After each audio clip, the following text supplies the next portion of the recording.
जय Siya Ram everyone, welcome back to my channel composite school Dimarpura. And friend, आज की video में आपको बताने जा रही हूँ एक बहुत ही अच्छी story. And I am sure after listening this story आप सोचेंगे कि हाँ, ये प्रॉब्लम जो मैम बता रही हैं ये प्रॉब्लम मेरे साथ भी है। और केवल मैं प्रॉब्लम ही नहीं बताऊंगी, इसके बाद इसके सॉल्यूशन क्या हैं वो भी आपसे शेयर करूंगी। सो प्लीज़ आप इस वीडियो को बिल्कुल लास्ट तक देखिएगा, क्योंकि ये वीडियो ना आपके जीवन में बहुत बड़ा परिवर्तन लेके आएगी, बिलीव मी।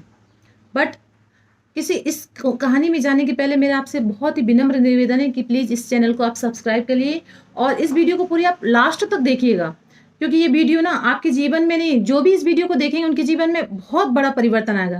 क्योंकि जो बात मैं बताने जा रही हूँ ना, वो बहुत लोगों की ज़िंदगी से ये बात जुड़ी हुई है और सभी लोग इस कहानी से अपने आप को रिलेट करके देख पाएंगे, हाँ ये चीज़ मेरे साथ भी है, अच्छा इसका ये सॉल्यूशन है। So after watching this video I am sure you will feel more energetic. So बिना किसी देरी के चलिए चलते हैं कहानी की ओर। फिर होता क्या है कि एक नगर में एक आदमी रहता था, ठीक। वो बहुत ही ज़्यादा आलसी था।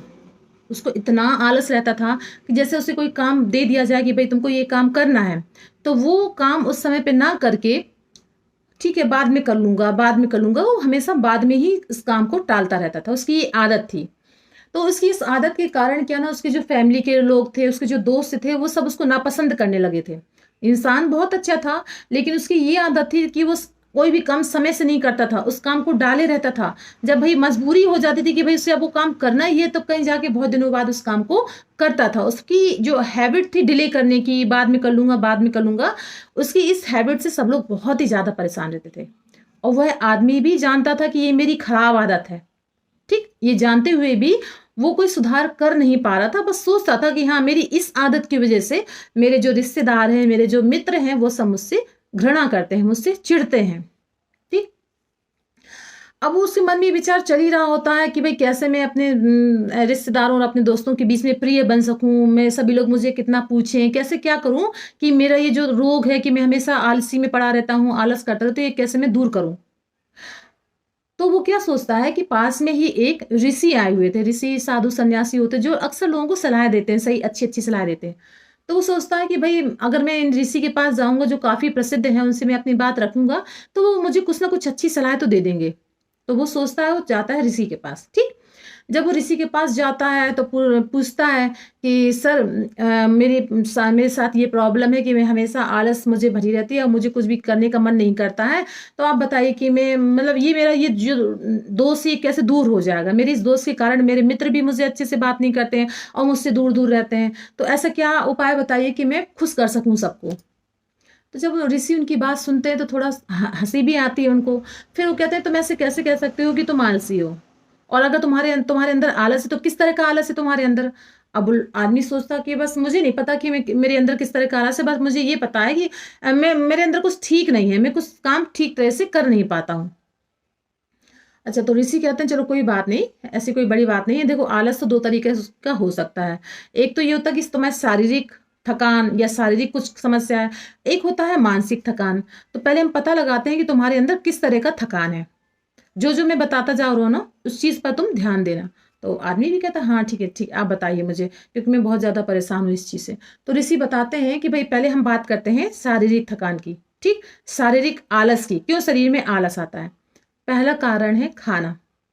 अगर आप अक्सर ऐसी चीज खा लेते हैं जैसे कि फटाफट बन जाती है, जैसे कि samosa, jalebi, fast food, packet वाले फूड, चिप्स, कुरकुरे, इस टाइप की जब चीज आप खा के अपना पेट भरते हैं, तो ये जो चीजें होती हैं ना, ये शरीर में जाके आपको एनर्जी नहीं देती हैं, ठीक। ये शरीर में जाकर आपका पाचन सही समय पे नहीं कर पाती हैं और वो आपके शरीर में कई तरह की समस्याएं पैदा करती हैं, जिससे आप पूरे दिन आलसी बने पड़े रहते हो, ठीक। और अगर आपको आलस आलस अपना दूर करना है, शारीरिक आलस आपको दूर करना है, तो आपको हमेशा ऐसा खाना खाना चाहिए जो डायरेक्ट प्रकृति से आता है। जैसे फल हो गए, जैसे दाल हो गया, चावल हो गया, गेहूं, समझ रहे हैं, इस चीज के बाजरा हो गया, मकई हो गया, ये चीज आपको खानी चाहिए। आपको वो चीज नहीं खानी चाहिए कि आपने पैसा दिया और पैकेट वाली चीज खरीद के आपने खा लिया, अपनी भूख को शांत कर ली। वो चीज हमेशा आपको आलस देगी, आप हमेशा पूरे दिन आलस में ही पड़े रहोगे। तो अगर आप यहाँ अंदर एक ये चीज है तो इसको आप दूर कर लीजिए। दूसरा कारण उन्होंने बताया ऋषि ने कि अपना पोस्चर सही करिए। देखिए, सीधे करके ऐसे बैठिए। आपकी जो पीछे रीढ़ की हड्डी होती है वो बिल्कुल स्ट्रेट होनी चाहिए, वो ऐसी बैंड नहीं होनी चाहिए।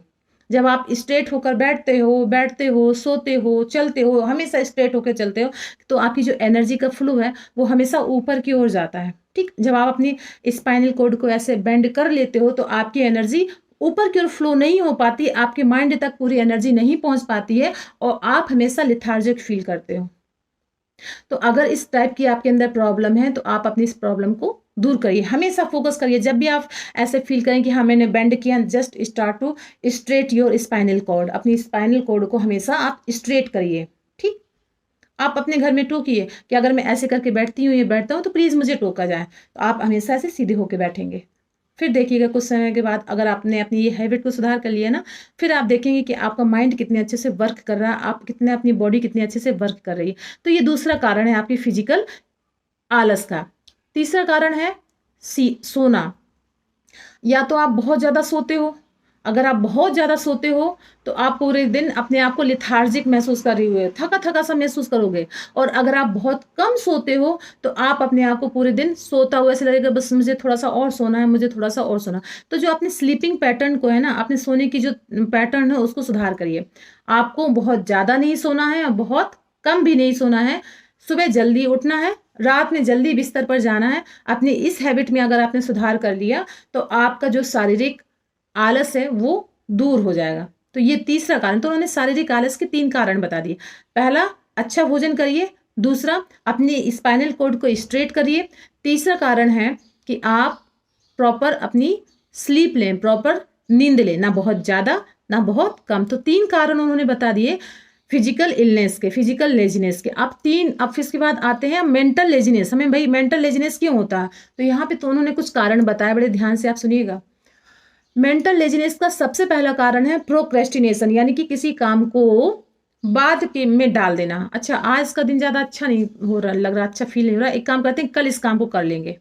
ठीक, आज मेरे पास बहुत काम है, करने को पड़े हुए हैं, नहीं नहीं ये आज काम नहीं करते, इसको कल लेंगे। जो काम आज जरूरी था करने के लिए उसको आपने कल डाल दिया, फिर जब कल आया तो आपने उसको कल डाल दिया। इस तरह करते करते आप काम को टालते जाते हो, ये आपकी हैबिट बन जाती है दिमाग में, और फिर आप कुछ समय बाद सारे काम को इसी तरह टालते रहते हो। तो अगर आपके अंदर इस टाइप की हैबिट है तो इस हैबिट को दूर करिए अभी। दूसरा है मेंटल इलनेस का, मेंटल लेजीनेस का वो कारण है सेल्फ डाउट। आप अपने में ही डाउट करते, नहीं मैं ये काम नहीं कर सकता, अरे मेरे बस का ये काम है ही नहीं, मैं तो ये काम कर ही नहीं सकती, मैं ये काम कर ही नहीं सकता। क्योंकि आपने अपने मन से कह दिया ना कि मैं काम कर नहीं सकती, मैं काम कर नहीं सकता, तो फिर आप कैसे काम कर पाओगे। आपका जो आपने जो बोला उस दिमाग ने आपको फॉलो किया, फिर वो आपकी बॉडी को देगा। अब आप यही कहने लग जाओगे कि नहीं मैं तो ये काम कर सकता हूँ, कोई भी काम, कोई भी चीज मैं सीख सकता हूँ, ये काम तो मेरे चुटकियों का काम है, मैं इसे झटपट कर लूंगा। आप कहेंगे तो देखिए बार बार ये बात, जब आप बार बार इस बात को कहेंगे तो आपका जो माइंड है ना वही फिर आपको रिपीट करने लगेगा, हाँ आप ये काम कर सकते हैं। तो कभी भी अपने अंदर डाउट मत लाइए कि मैं ये काम नहीं कर सकता हूँ या नहीं कर सकती। अगर आप मेंटल डाउट या सेल्फ डाउट लाओगे तो आप कभी भी कोई काम नहीं कर पाओगे। आप हमेशा ये कहिए हाँ ये काम मैं कर सकती हूँ, ये भी काम मैं कर सकती हूँ, कोई भी काम ऐसा नहीं है जो मैं नहीं कर सकती हूँ या नहीं कर सकता हूँ। तो फिर देखिएगा आपके जीवन में कितना बड़ा परिवर्तन आएगा। तीसरा कारण है कि एक गोल बनाना है। ठीक, जब आप गोल बनाते हो, गोल बना के पढ़ते हो, तो फिर आप देखिएगा कि आपकी स्टडी कितनी अच्छे से होती है। आपने कोई फॉर्म भरा, फिर आपने जैसे ही उस फॉर्म को भरते हैं तो आपको लगता है अच्छा इस डेट में ये एग्जाम आने वाला, फिर आपकी स्टडी ऑटोमेटिक, आपका दिनचर्या बन जाती है पढ़ने की, आप सही समय पे पढ़ने लग जाते हो। लेकिन जब तक आपके अंदर गोल ही नहीं होता है, चलो ये आज नहीं कल कर लेता हूँ, ये आज नहीं ये परसों में पढ़ लेती हूँ, ये आपके अंदर हैबिट बन जाएगी। तो अगर इस तरह की हैबिट है ना तो इसको आप तुरंत सुधार कर लीजिए। ठीक, चौथा कारण है मेंटल इलनेस का, वो है ऐसे लोगों के बीच में रहना जो हमेशा आपको डिमोटिवेट करते हैं। ऐसे लोगों के बीच में रहना जो हमेशा नैरो माइंडेड हैं, छोटी सोच वाले हैं। अरे तुम ये नहीं कर सकती, ये औरतों का काम तो है नहीं है, अरे तुम्हारा ये काम तुम्हारे बस का नहीं है, अरे ये लड़कियों का काम नहीं है, अरे तुम अभी बच्चे हो, तुम नहीं कर सकते। ऐसे लोगों के बीच में आप रहोगे ना तो आप कभी भी सर्वाइव कर ही नहीं पाओगे, बिलीव मी, कभी नहीं सर्वाइव कर पाओगे। तो अगर आप ऐसे लोगों के बीच में हैं तो अपने आप को थोड़ा उनसे दूर करिए और अपने ऊपर विश्वास करिए कि हाँ आप इस काम को अच्छे से कर सकते हैं। और फिर कुछ दिनों के बाद देखिएगा आपके जीवन में कितना बड़ा परिवर्तन आएगा। तो यहाँ पे जैसे ही उस साधु ने उस आदमी को ये सारे टिप्स दिए कि भाई तुम ये काम करो, तो जब उस व्यक्ति ने उस सभी सॉल्यूशन को सुना और फिर सोचा कि हाँ, मुझे मेरे अंदर ये चीज़ें थी, सही कह रहे हैं, ये एक बीमारी नहीं है, ये हमारा एक इलनेस है, ये हमारी एक माइंड में हमने ऐसा बना रखा है और मैं ही हूँ जो इसको दूर कर पाऊंगा और आप ही हैं जो इस चीज को दूर कर पाएंगे। अगर आपके अंदर भी इस तरह की समस्या है जैसे कि उस आदमी के अंदर थी, तो आप ही हैं जो आप अपने आलस को दूर कर पाएंगे और आप ही हैं जो अपनी इस बीमारी, इस समस्या को दूर कर पाएंगे। कोई दूसरा दूर नहीं कर पाएगा। और इसके बाद देखिएगा आपके जीवन में कितना बड़ा परिवर्तन आएगा। आप जो चाहेंगे ना वो आप कर सकते हैं। कोई भी चीज ऐसी नहीं है जो आपको ऐसी लगे कि आप नहीं कर सकते हैं। सो फ्रेंड्स, मुझे ऐसा लगता है कि आपको ये कहानी अच्छी लगी होगी। So I hope you like my video. If you did so please आप इसको अपने फ्रेंड्स एंड फैमिली में इसको शेयर करिए, सब्सक्राइब करिए चैनल को। और फिर मिलते हैं नेक्स्ट कहानी में। तब तक के लिए जय सिया राम।